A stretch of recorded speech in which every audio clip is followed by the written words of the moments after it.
Secretary Buttigieg has, of course, been here before, so we're not going to give him a lengthy introduction, but Administrator Regan previously served as the Secretary of North Carolina Department of Environmental Quality. There he spearheaded the development and implementation of North Carolina's seminal plan to address climate change and transition the state to a clean energy economy, and he secured the largest coal ash cleanup in United States history. Administrator Regan began his career at the Environmental Protection Agency and is the first African-American man and second person of color to lead it. I will also just note before we go to them, Secretary Granholm, Secretary Buttigieg, and Secretary Mayorkas will brief the full House and Senate this evening as well. They'll take a few questions, but I will turn it over first to Secretary Buttigieg.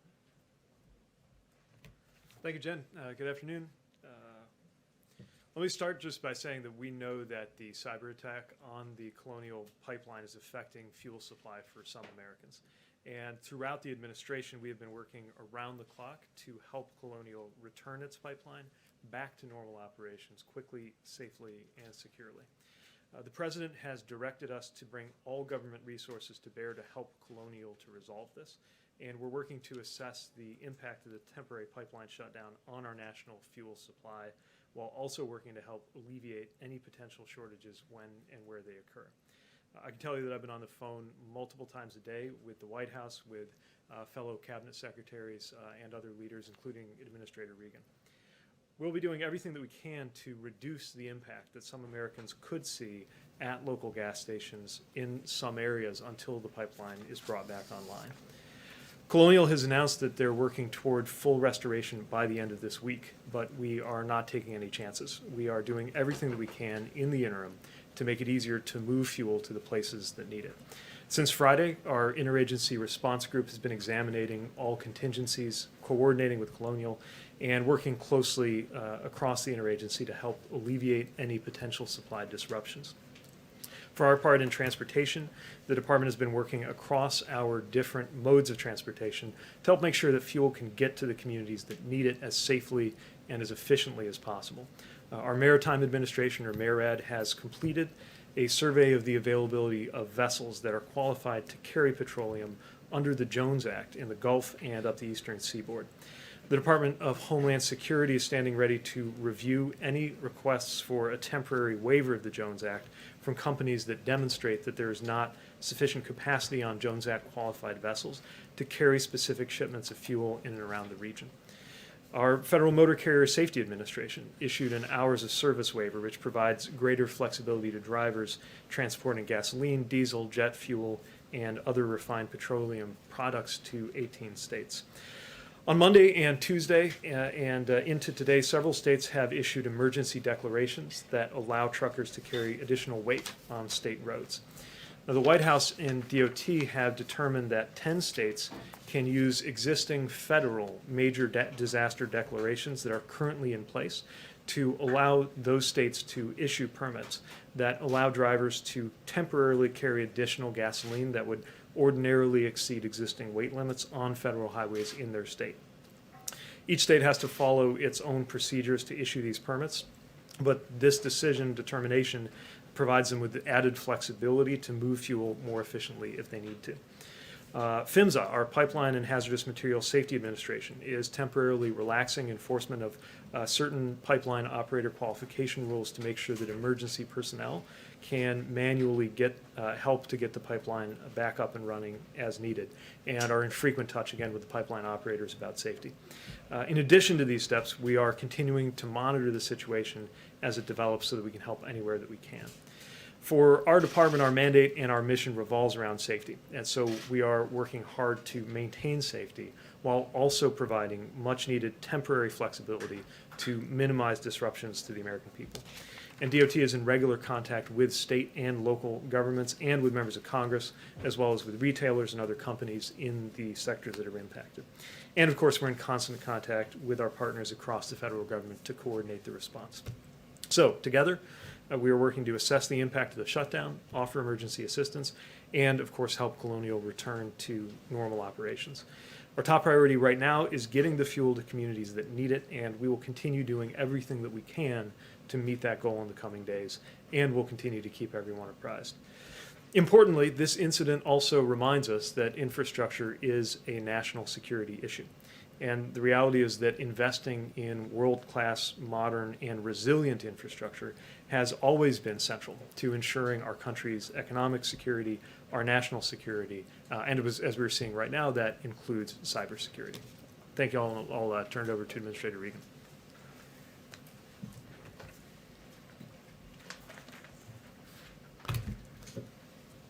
Thank you, Secretary Buttigieg. Jen, it's good to be here with you today. You know, as Secretary Buttigieg mentioned, the President has directed a government-wide response to the Colonial Pipeline shutdown. And at EPA, we're doing our part to mitigate the impacts that people and communities might be experiencing. The Clean Air Act allows EPA, in consultation with the Department of Energy, to waive certain fuel requirements to address shortages. After careful evaluation, EPA and DOE concluded that extreme and unusual fuel supply circumstances exist and that granting short-term waivers is consistent with the public interest. EPA issued an initial waiver on Tuesday morning and later issued a second, more expansive waiver that covers 12 states and the District of Columbia. EPA waived certain gasoline requirements, specifically the requirement for low volatility conventional gasoline as well as reformulated gasoline. While the waiver alone will not resolve the supply situation, it will help alleviate supply shortages. The waiver allows the use of any residential winter gasoline that may exist in the region. It will also allow butane to be blended into existing fuel stops, increasing the supply of gasoline by up to 5%. EPA granted the waivers to help mitigate the supply shortages of gasoline in the affected areas until normal supply to the region can be restored. EPA followed an orderly process when assessing and issuing the fuel waiver. Any such waiver is limited in both geographic scope and in the duration to mitigate any potential impacts to air quality. At this time, we do not anticipate air quality problems from these limited waivers. In assessing the situation and issuing the waivers, EPA has been in close coordination and communication with all of the impacted states. Our partnerships with the states is key to being able to effectively respond to the developing situation like this one. Going forward, we will keep coordinating with our state colleagues to assess the situation on the ground and to determine whether we can provide any future flexibilities to alleviate impacts for people and communities in these affected areas. We understand that there are shortages resulting from the Colonial Pipeline shutdown that cause stress and confusion in people's lives. Our response underscores the importance of President Biden's All of Government Directive, which asks federal agencies to harness our collective expertise and work in sync when urgent matters arise. This interagency effort is the linchpin to a swift and coordinated response. And with that, I'll turn it over to Jen. Go ahead. Thank you so much. One question for Mr. Regan, one question for Mr. Buttigieg. Many of your fellow North Carolinians cannot find gasoline right now. What's your advice to them about what they should do and what they shouldn't do until this situation is resolved? Yes, we are in very close coordination with my home state, just like the other 12 states. I think the folks should follow the advice of the governors and the attorney generals, which they're asking folks not to panic, not to hoard gasoline, and to watch for the updates that are coming from the federal government. We have some really good coordinated efforts at the federal, state, and local levels, and we're working very hard to alleviate these circumstances. And then, Secretary Buttigieg, you mentioned that this situation shows the importance of world-class infrastructure. What could have been done or what should be done to prevent something like this from happening? Well, this is part of what we have in mind when we talk about resilience. We need to make sure our infrastructure is resilient to climate security issues caused by the increased frequency and severity of weather events, but we also need to be sure that we are resilient in the face of cyber threats, and certainly in the kinds of things that the American Jobs Plan will be funding and supporting. I think part of the expectation for local authorities or states or other bodies seeking to get funding is that there be robust cybersecurity resilience and planning written into that. This is not an extra, this is not a luxury, this is not an option.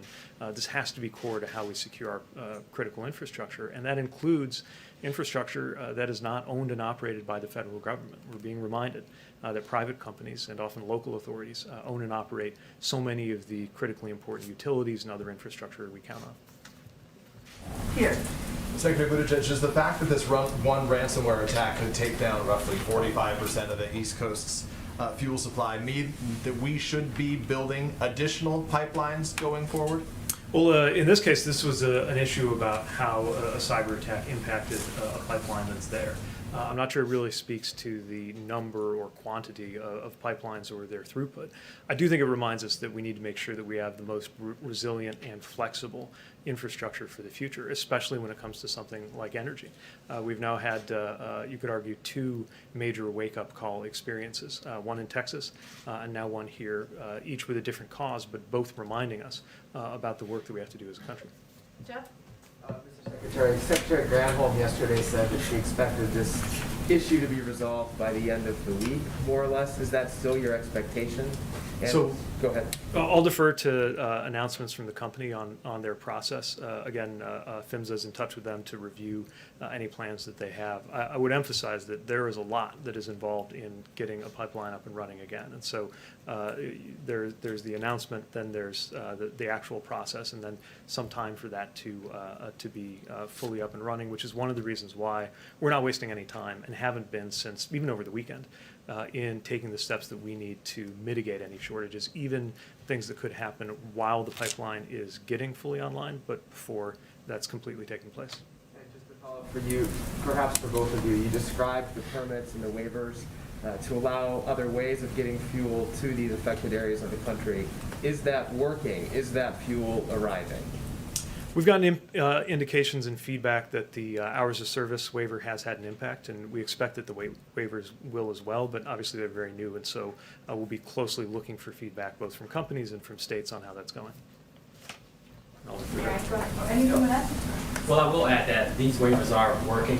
We've seen an exceptional response from all of our states who are very appreciative of these waivers. It does expand the fuel supply. It allows for fuels to be moved around more freely in the region, and it does relieve some of that tension. And so we'll continue to work closely with our states and our partners to ensure that we are taking all of the actions that we can to alleviate some of these situations. Mary? Mr. Secretary, we now see gas above $3 a gallon for the first time in 7 years. Bottom line, what's your message to Americans who are worried about how this is going to impact their wallet? How long do you think this is going to last? And do you think prices are going to go up even further? Well, my message is that we understand these concerns, that we've seen that in a lot of the impacted geographies that this is a real issue, and that's one of the reasons why we've been working with every lever of government that's available, and not the federal government as an island, but interacting with states and with companies to address this. So, I can't speak to long-term energy markets. Obviously, this is a very specific and acute issue, but we recognize the concern that's out there, and that's why we haven't wasted any time to get into action, and it's why the President has directed us to be really thorough in examining all of our different authorities and all the different pieces of our respective agencies to be helpful. Jen? The administration has been saying that you're willing to consider Jones Act waivers. Have any requests been filed? And since the Maritime Administration has finished its survey, what's determined about how many Jones Act compliant ships are truly available right now, not under contract, the Gulf, et cetera, that help? So I can't speak to any specific waiver requests going on right now, but what I'll say is that this merit has acted very quickly to provide what is essentially one of 2 parts for this determination to happen. One is the analysis that they do, and then the other part is, of course, for Homeland Security to pick it up and run with it. And we'll continue making sure that they get any information they need and be able to turn it around quickly. The level of analysis that's already been done, my understanding is previously that's taken a couple of days, and MARAD was able to do it in a matter of hours. So they're moving quickly, and bottom line is stand at the ready to very expeditiously process what comes in. Are you confident that another attack on the pipeline can't happen imminently? Has the company told you anything about that, about steps they've taken in the short term on that? We can talk about this. I mean, they're speaking to their specific programs, but I will just say that we're probably not going to get into details about the company's own preparations. We've talked about the fact that this was a ransomware attack, that these threats have been out there for some time, and it's certainly a reminder to this company and others to continue to harden their cybersecurity. But we'll let them speak to their other preparations. Go ahead, Steve. Thank you, Secretary Buttigieg. This is Wednesday today. We're talking about potentially a weekend restoration, but things are getting really crazy out there. The Consumer Product Safety Commission is warning people not to fill up plastic bags with gasoline. 1 in 10 gas stations in DC is out of gas, and the figures are far higher in the South. Is the Biden administration having any preliminary discussions about potentially taking over the pipeline to restore the flow if the company is unable to do it themselves? So I've not heard anything along those lines. We are partnering with the company to make sure that on everything from the flexibilities we talked about to technical support and advice, that they're getting the help they need. And they have been able through Line 4 and ancillary lines to move some product, although, again, obviously waiting for determination on fully reopening. I will say that this is a time to be sensible and to be safe. Of course, we understand the concern in the areas where people are encountering temporary supply disruptions. But hoarding does not make things better. And under no circumstances should gasoline ever be put into anything but a vehicle directly or an approved container. And that, of course, remains true no matter what else is going on. Thank you, Secretary. Unless you want to, well, let's do it. One more. Go ahead. Thank you. Based on what you know right now, do you anticipate having to extend the duration or expand the scope of the fuel waivers further? Well, we're in very close coordination with each individual state. They all have different needs. We'll continue to assess that, and we do have the authority, if needed, to extend or issue a new waiver beyond the 20 days that we have already issued. Are there any travel announcements for either of you, or either of you going to any particular region to address these in person that you're able to update us on, or none at this time? No, I don't have any travel announcements at this time. No news for you now. Okay, thank you. Thank you both. Thank you so much for joining us. Appreciate it. Thank you, sir. Okay.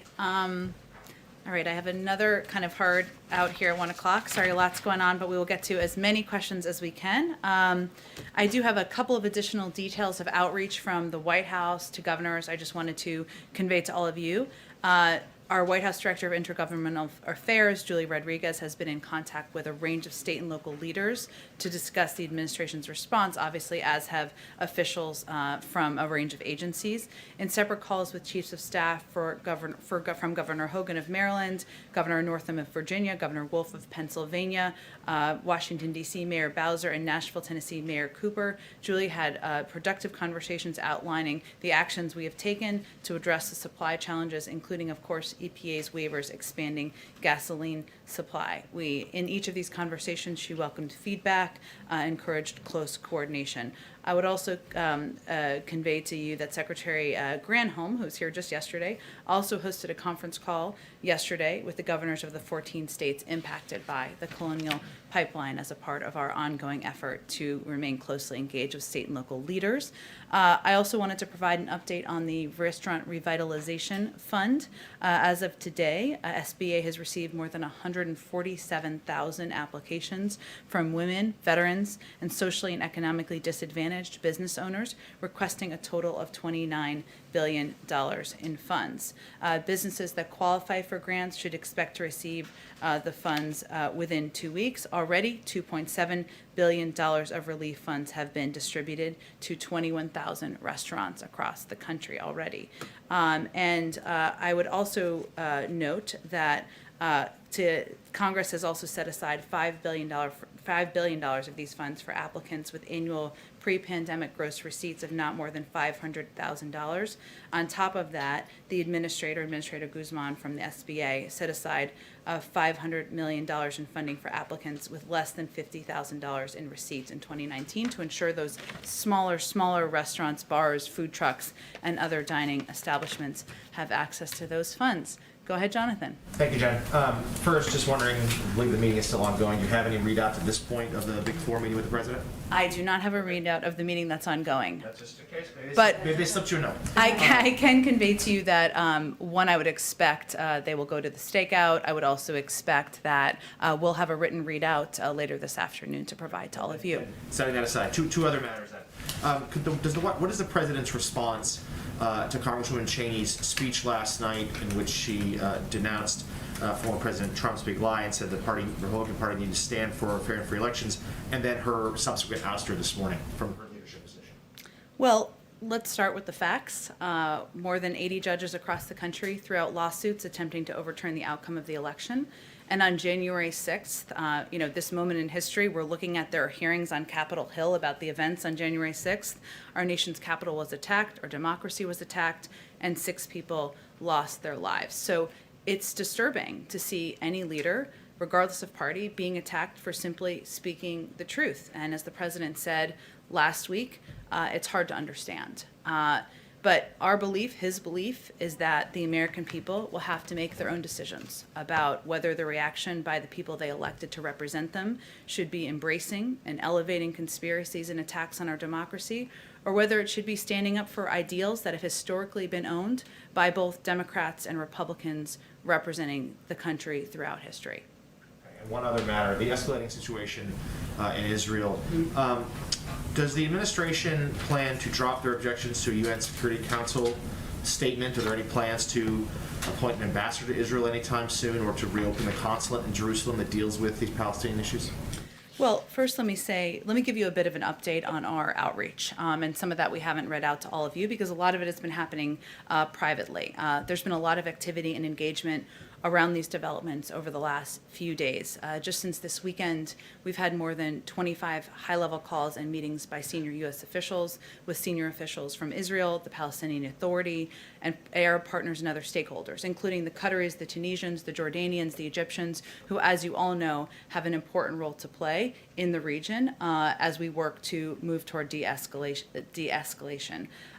Just yesterday, we had more than 10 phone calls by senior Washington-based officials, including National Security Advisor Jake Sullivan's call with his counterpart. I will also say that in the region, we of course will nominate a qualified, experienced ambassador to Israel over the coming weeks. That's in process, and when it's ready, we'll announce that. But in the meantime, we have great confidence in our team on the ground in Jerusalem, led by a career diplomat, Jonathan Schreier, who enjoys open and regular access to a range of senior officials. And Jonathan and his team are fully latched up with both our team here, the State Department, officials on the ground. So our engagement a lot of it is happening privately through diplomatic channels. It's happening with officials in the region. We're in regular dialogue multiple times per day, as I noted, with Egyptian and Qatari officials, who have significant influence over for Hamas. And our objective here is de-escalation as we look to protecting the people in the region. Go ahead, Jen. Thanks, Jen. Just to confirm, the meeting is still going on. As when we came out here about 25 minutes ago, it was still going on. But I haven't seen any rustling of activity out there, so that sometimes is an indication. Okay. And without giving a readout on a meeting that may still be going on or had started anyway, can you give us a sense of when the president says he's looking for consensus on a compromise, what points did he bring to the meeting on which he is willing to compromise? Well, first I will say, Jeff, that the president believes that he was elected to find opportunities for common ground and to identify areas where we can work together. So some examples where there's already some activity on Capitol Hill are a conversation, I should say, that was a hard word for some reason, about infrastructure investment, modernizing our nation's infrastructure. As you all know, there's going to be a meeting tomorrow with Senator Capito and a number of Republican senators to discuss exactly that, to discuss the counterproposal they put forward and where we can find some common ground. But there is also an opportunity to work together on areas like increasing competitiveness among our workforce, to competing with China, to addressing the semiconductor chip shortage. There are a range of issues that there has historically been bipartisan cooperation on, including issues like immigration. But we will see what comes up in this meeting when it concludes. Obviously, the president has his agenda to discuss what we can work together on moving forward to help the American people. Each of those 4 leaders who are coming, none of them are wallflowers. I'm sure they will have items they want to discuss as well, and I expect they'll share that with you when the meeting concludes. Would corporate taxes be one area where he may have said, I'm willing to go to 25% instead of 28%? Well, he's conveyed that certainly publicly, and I wouldn't see this as a negotiation to come to a conclusion about the American Jobs Plan and how it will be paid for. But he's expressed an openness to a range of proposals, and his bottom line is that inaction is unacceptable and that he is not going to raise taxes on the American people who are making less than $400,000 a year. But he's open to a range of proposals. Go ahead. We heard Secretary Buttigieg just mention the desire to include more funding for cybersecurity in the American Jobs Plan. Why wasn't that included in the president's initial plan? And is it a must-do for you now? Well, I think what he's really what the secretary was talking about is how the grant funding is determined and what will be required for that grant funding. And that's part of the process, as you know, as these negotiations and conversations are happening with Capitol Hill. So, I think at this point it will include, as the discussions continue, tying specific grants to recipients' implementation of cybersecurity goals, using tax credits to finance needed cybersecurity improvements. But I think it's clear that cybersecurity, ensuring private sector companies are hardening their cybersecurity, ensuring it's an across-the-government effort, is a priority to the president. And this will be linked now to our proposal for how specific grants should be distributed. And we have seen a bit of a shift in tone out of the White House in the last 24 hours. Yesterday, we were told there aren't supply shortages, it's a supply crunch, it will be short-lived. Now you all are describing it as supply shortages. Is the impact of this hack more than you anticipated? Well, I would say on Monday afternoon, so 48 hours ago, we said, at this moment, there is not a supply shortage. That was accurate at this moment. We also said that we are continuing to monitor very closely what the impact will be. And one of the reasons that we acted as quickly as we did, convening interagency calls through the weekend, determining what levers could be used very quickly and rapidly according to historic standards to help put in place contingency plans to ensure we reduce the impact on the American people, is because we had to anticipate there could be a range of impacts. We could not predict when the company would be able to come back online. They obviously need to make those determinations themselves. So our role is not to determine that on their behalf. It's to make preparations to help reduce the impact on the American public. And this obviously raises concerns, not just about future attacks on pipelines, but other aspects of the electric grid, water systems, the like. Can Americans trust that the government can prevent future attacks going forward? Well, I would first note this is an attack on a private sector company. And as I noted a little bit earlier, when I'm not even sure you could hear me, but this was an attack using ransomware. This ransomware has been out there for some time. Deputy Secretary Mayorkas, when he was Deputy Secretary, talked about, when he was here just 2 days ago, the fact that we were warning about the need to harden for companies to put in place cybersecurity protections back several years ago. And that's something we will redouble our efforts on. At the same time, we have, since this president took office, we have also redoubled our efforts on public-private sector partnerships and efforts to work together on not just best practices, but ensuring we are protecting exactly the systems that the American people rely on. As you noted, some of those are federal entities, some of them are private sector entities, but that has been our objective from the very beginning, and this is a reminder of how important that is. So what kind of steps can you take to try and encourage private companies, private entities? Are there tighter restrictions you can put on their cybersecurity to ensure that these kinds of attacks don't happen going forward? Well, there is an element of any company seeing what has just happened over the last several days being a reminder of how important those steps are, and that is out of our hands. That is probably thanks to the reporting of all of you. But I would say that one of the reasons that we have stood up under Ann Neuberger, who was just here a couple of days ago, and elevated a public-private coordinating apparatus or effort to work with the private sector is because we want to ensure that well-intentioned companies understand what they need to put in place and understand the risks that they're facing. Because we know, as this is an example of, that it won't just impact that company, that it can impact, depending on the entity, the American public. Go ahead. How can the president work with Kevin McCarthy, who's poised to anoint to a position of leadership of the Republican conference someone who does not believe in the legitimacy of the last election? Well, the president is no stranger to working with people who he disagrees with, or he has massive fundamental disagreements with. The facts are on our side, and more than 80 judges across the country threw out lawsuits attempting to overturn the outcome of the election. What the president believes his role is to lead by example and to offer an alternative of leadership to the American people, which is reaching his hand across the aisle, offering to work with members of both parties on addressing issues the American people have concerns about. I want to ask you about ransomware. We heard from Buttigieg and from the administrator of the EPA just moments ago. If you can help, you speak for the president. What is his message to Americans right now who are worried about the supply of gas and rising prices?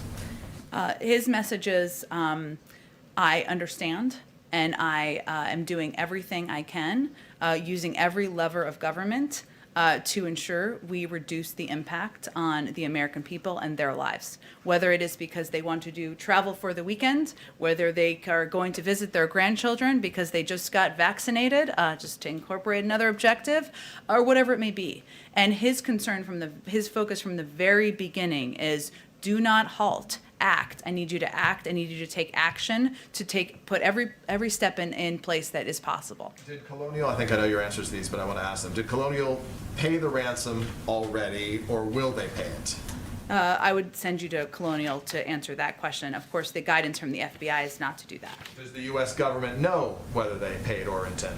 I just don't have anything more for you on that. Do you believe that the public and the government have a right to know when a major national security asset, like in this case, pays or would pay a ransom to the Russians? Well, first of all, Peter, we have not made an official attribution aside from the individual. To whomever. Okay, but that's an important point. Just for clarification, official attribution, I will say that there is advice and guidance we give from the federal government because we know this incentivizes additional attacks. That is guidance that's given from the FBI. But this is a private sector company, and I would refer you to them for any questions about what they have or have not paid. Thank you, Jen. Go ahead. Thanks, Jen. Going back to the topic that Peter first touched on, Yeah. how does this president approach negotiating with someone who says that 100% of his focus is on stopping this administration? Well, I would say first, this is a meeting where they could spend the entire time talking about areas where they disagree, including who won the election. And the president has 80 judges in courts and tens of millions of Americans behind him on that piece. But he doesn't find that particularly constructive. Clearly, the Republican Party has to work out who they are and what they stand for. But this is not a meeting that's focused on that. So the president has a long history of working with people where he has strong disagreements, and his objective and his focus and his time today, nothing more valuable than the president's time, is going to be finding common ground, and that's how he'll approach it. More broadly, how would you say that this administration approaches the art of compromise differently than, say, the Obama administration did? What did you learn from those 8 years? Well, first I would say that the vice president, and the president was the vice president at the time. He was not an outside actor, right? And he worked in close partnership with then President Obama to get a lot of work done for the American people, from the Affordable Care Act to the American Rescue Plan to moving forward an agenda in what we felt was the right direction. In terms of lessons learned from that period of time, I think that anyone who spent 8 years as vice president would probably look back and think, what would I have done differently at the time? I'll let him to speak to that more specifically. Go ahead. Okay. Just looking ahead to tomorrow's meeting, what do you expect to gain out of that meeting? We talked to, I believe, all of the offices for the Republican senators who were involved, and one of them said, if the White House isn't prepared to come down on its overall number or change the funding structure, then this is all pointless. What's your response to that? The president's been clear, as have I, speaking on his behalf, that he's open to compromise. And his only line in the sand is around inaction. And certainly, I don't think anyone anticipates, including the members attending, for this to be a definitive meeting with an outcome where everything's signed with a bow or tied with a bow at the end. But we have been encouraged by the proposal. We expect this to be a good faith discussion, and the president's certainly approaching it through that prism. Go ahead, Karen. Thanks, Jen. Yesterday we heard from Senate Republicans, including Susan Collins, who said that the public's no longer looking to the CDC for guidance because the CDC is moving too slowly. You saw Georgia move ahead on the vaccinations for as young as 12 years old without waiting for the CDC. Is the White House concerned that the public is tuning out the top health experts? Well, I think you referred to two people who are obviously in public life, but I'm not sure that's a reflection of the totality of the American public. What we know is that, or how we've approached things, is that we believe that health and medical experts should be our North Star, and that leaning on them and their data analysis and their review of what they think the guidance should be to ensure that the American people can be confident in that should continue to be our North Star. So here's what we also know. As more people get vaccinated, there will be less and less need for certain restrictions. And the CDC has said they will continue to evaluate the science and update their guidelines. But our objective is to ensure that the American people have confidence in the fact that we are leaning into, we're not making political decisions, we are leaning into the advice and counsel of medical experts. Sometimes people may feel that's slow. We understand. It's frustrating. I'm tired of wearing a mask too. We understand how the American people are feeling, but we feel it's important to still maintain that commitment. Go ahead. Has the White House conveyed the message to the CDC that it should be moving quicker to loosen restrictions? Does that come from the White House? No, we have conveyed that we will continue to abide by the health and medical advice of our health and medical experts, many of whom are working at the CDC, and we look forward to, as more people are vaccinated, them continuing to update their guidelines for the public. Quick one on infrastructure. Of course. You had said earlier that you wouldn't see this as a negotiation to come to a conclusion about the jobs plan and how it will be paid for. Knowing you can't give a readout of the meeting that's perhaps still going, what did the president want to leave the room achieving today? Like, was there one thing tangible that he wanted to walk away from this conversation saying, we hit this point, we move this forward? I think the president wanted to convey that the world is not waiting for us to work together here as Democrats and Republicans to increase our own competitiveness, to invest in the American workforce, and they're not waiting for the resolution of a leadership fight. They are waiting for us to. They are waiting to see what we will do and what we will do in this moment. And the stakes are too high not to work together to pass an American jobs plan, to invest in infrastructure, and to make us more competitive. And he wants to certainly convey, and I think his actions convey this, that he wants this to be a good faith effort and negotiation, and that's why he invited him down here. Them, all of them. Sorry, go ahead, Jen. Two things. One, just very quickly, it seems like the leadership meeting has Oh. been out. Yeah. I don't know. Should we wrap? I don't know if there's anything that you kind of had embargoed until that was over that you want to add about the meeting. I do want to give you an actual readout of the meeting. So I have not, I don't have any update on the meeting. And if anybody wants to go out there to a stakeout, I will not take it personally at all, or no one who's watching. And I just wanted to ask you about the inflation report today. Yeah. And how the administration sees these numbers. Is there a concern that high inflation is going to continue for a long time and that the administration might need to rethink its spending plans? How high a monthly reading is the administration willing to see kind of quarter after quarter? And then, there's a phrase that's been used a bit by some administration officials, including Cecilia Rouse, saying that it's transitory. What does that mean? Is that thinking about the next couple of months or through the end of the year, just as we're seeing these bumps that, might spike up some numbers, or you might see low jobs numbers, and it's all just kind of the economy getting back to, normal? Sure. Well, first let me say that obviously our CEA chair has said that, but it reflects the consensus view among economists that our country is experiencing a massive transition from the slowdown during the pandemic to flipping the switch back on as we are continuing the path to recovery, that we would see a specific number of months or quarters where there is a transitory increase. And that's something that we have prepared for and that most economists say will be temporary. I will say there's some interesting data. It will be interesting to us, I think, hopefully to others. But, for example, that as we looked at this data, so airfares increased by 10%, but are still almost 20% below pre-pandemic price levels. Hotels also saw a price increase, but remain below pre-pandemic price levels. So Americans are feeling more comfortable traveling again. That's a good sign. And a lot of these price increases are still below what they were prior to the pandemic.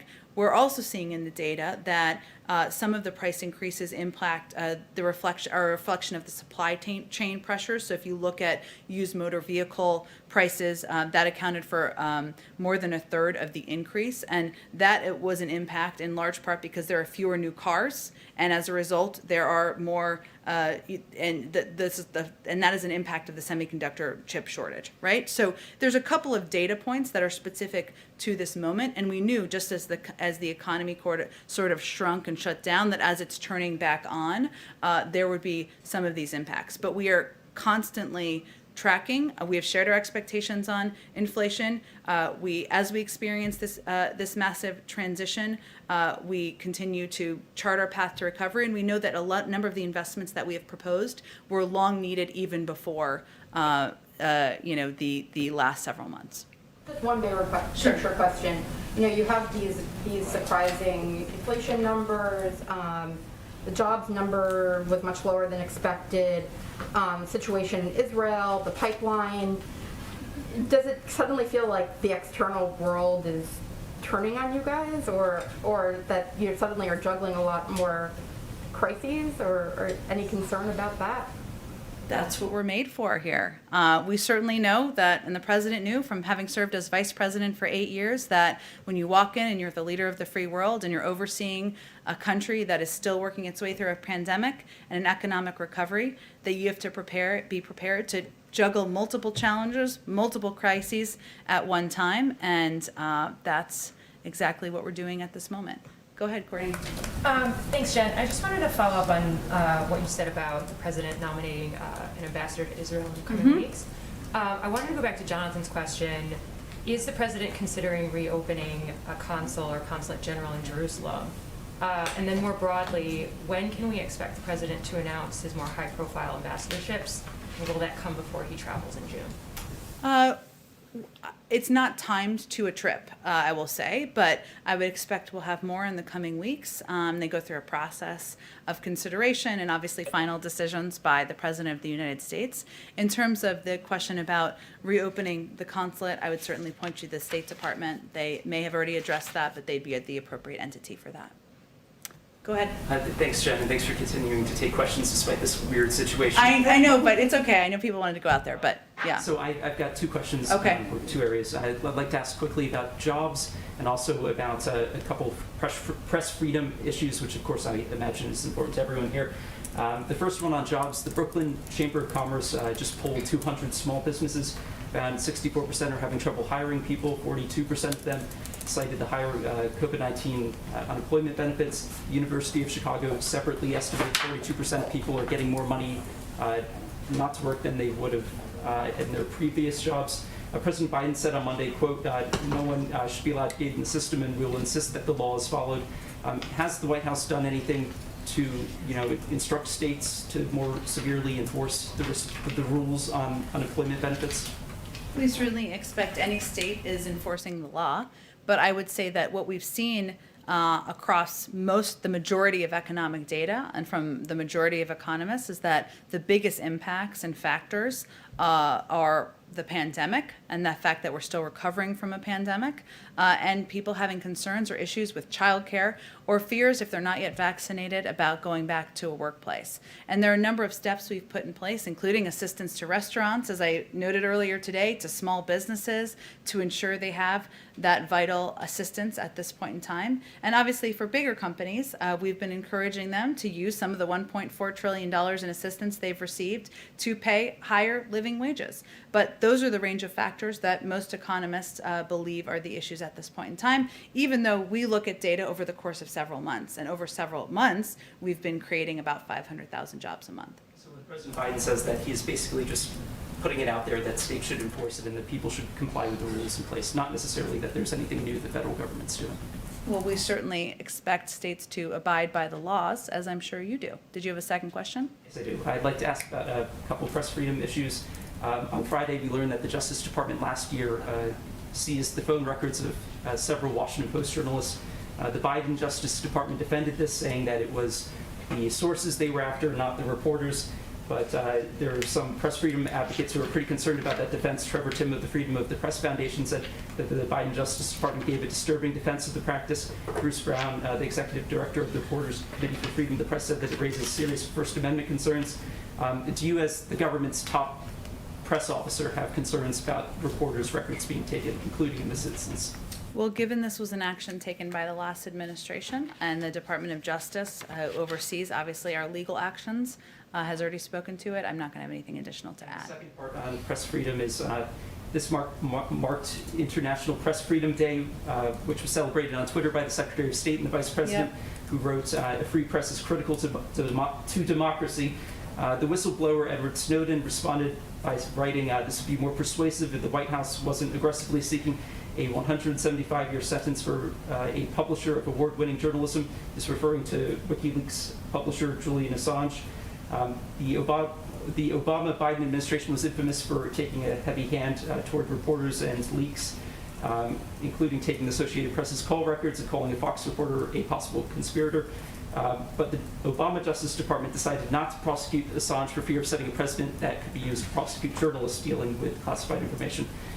In the name of press freedom, will President Biden be intervening in the Assange case to stop the prosecution, or will he be allowing the Justice Department and the courts to sort this out? Well, in the name of independent justice, we will allow the Justice Department, encourage the Justice Department to continue to be an independent Justice Department, which I know is different from what we saw over the last 4 years, so it feels funny to some people. Go ahead in the back. Thank you, Jen. First question about the potential closing of the Line 5 pipeline in Michigan. Has the president been in touch, in contact with Prime Minister Trudeau? That's in the courts, so we're not going to have anything to add. It's in a courts process right now. The amicus brief of the Canadian government in the U.S. federal court says that describes the potential closing as a massive and potentially permanent blow to Canadian economy and energy security. Is this a way to treat an ally like Canada? I think we've talked about in here how important of a partner Canada is and will continue to be on a range of issues, from addressing the pandemic to just being a regional partner on facing issues around the globe. But this, again, is a situation that's in the court, so I'm not going to have more comment on it. I got to go around to other people because I have 3 minutes left. I'm sorry. Keep going. I just have two quick ones. So my first question, I wanted to ask about, there's a recent New York Magazine article about how the White House polices language in Washington that I'm sure you read the other day. And a particular graph points to an Associated Press memo that advises reporters against using the word crisis, which the administration has said that they're not going to use the word crisis for the border. It cites a person close to the White House as saying that one very real possibility is that the strategy works. They may get criticism and think pieces about it, but at his 100-day mark, Biden is the most liberal president we've had, and the public thinks he's a moderate. That's a winning strategy to me. They're willing to accept that you're going to write this piece as long as they know that swing voters in Colorado aren't going to read it. So does this reflect the White House's thinking that the goal is for Americans to view the president as moderate as he pursues, according to the, quote, the most liberal agenda that we've seen? There was a lot packed into that question. Must have taken some time to write. I will say that our goal is to implement solutions as it relates to the challenges at the border, and not to be caught up in semantics of what we call it. Because at the end of the day, what we've seen is a massive reduction in the number of children who are being detained in Border Patrol facilities, thanks to the actions of this administration. We've seen a massive reduction in the number of hours kids spend in Border Patrol facilities. And we're continuing to work to get kids into the arms of their family members or to sponsor homes. And that's what our objective is. I can't speak to a blind anonymous quote from somebody outside of the White House, which we'd all be for banning those if others would want to commit to that as well. Go ahead. Go ahead. Sure, thank you. What contingency plans are in place if Congress can't come to a quick agreement on increasing the debt ceiling? Since Secretary Yellen suggested that Treasury might exhaust the so-called extraordinary measures sooner than some analysts have estimated. Well, let me just first say that we fully expect Congress to act in a timely manner to raise or suspend the debt ceiling, as they did 3 times on a broad bipartisan basis during the last administration. And as you know from covering it, raising or suspending the debt ceiling does not authorize new spending. It merely allows Treasury to meet obligations that Congresses have already approved. So that's what our focus is on, and we certainly expect them to follow suit of the last several administrations, or last several times they raised it. Go ahead, in the back. Jen. Thanks Just for your patience. No problem. Just a few quick ones, and Sure. I'll be quick. Does immigration continue to be a priority in these meetings that are so important, and they could do a lot for the progress of an immigration bill? Well, again, it's hard for me. They may have read some of it out to read out a meeting that was still going on when I came out here, but the president remains committed that immigration continues to be a top priority for the president. That's why he proposed a bill on day one. That's why he communicated in his joint session speech that we should look for ways to find common ground, find agreement on what pieces we can move forward. And he certainly believes, even as we've made progress at the border, that in order to address this over the long term, we need to put in place long-term solutions. So he will continue to absolutely advocate for it. But I don't know if it was a topic in the meeting yet. The rancher the couple who found the 5 young girls that were rescued a few days ago, said to the president in an interview that he did, "We want you to come to the border. This is not humane anymore." What do you have to say about that? I will say first that that was a heartbreaking situation, and we're thankful for the work of CBP to ensure those minors' safety. This is another example of why we continue to be very clear that individuals should not make the treacherous journey north and put their lives in the hands of smugglers or others for unsafe circumstances. And again, just to reiterate, our focus remains on solutions, on ensuring we're expediting processing, we're getting kids into safe and humane conditions, and that's, if going to the border changed that or helped that, that would be one thing. But our focus is on implementing pieces that we can, so we can make their lives better. On consumer prices, picking back up on what Yeah. was asked earlier on, is this a concern going forward that the prices will continue to rise, that it will have an impact on the recovery that you want to have in the economy? Well, again, I think this is obviously something we monitor quite closely, and we certainly monitor specifically from, it's the job of the independent Federal Reserve to manage all aspects of inflationary pressure as they pursue their dual mandate of achieving full employment at stable prices. So it's the policy of us not to, executive branch, not to comment on that really in terms of the future of inflation. But I will say that, it's important to note what the very specific, as I did in response to an earlier question, factors are at play here, which include, as I noted, the airfare is increasing by 10%, but still being 20% below pre-pandemic levels, hotels seeing a price increase but remaining below pre-pandemic levels. So there are a range of factors here at play, obviously addressing the semiconductor chip shortage that we think we remain committed to and we will continue to work to address. Okay, thanks. Okay. Just moments ago, Leader McConnell said to those reporters, some of This whom is were like real life happening here. real news in real time. Leader McConnell said moments ago that they communicated to the president that they will not budge on the 2017 tax cuts, which means, well, you know what that means. I guess, what is the White House? What do you say to that? And then how would you pay for this if you're not going to pay with it via tax cuts? Well, I think that question is more, that question is probably more on Republicans to address than it is on the president. He's proposed a way to pay for it. We'll see what other ideas they have. Thanks, everyone.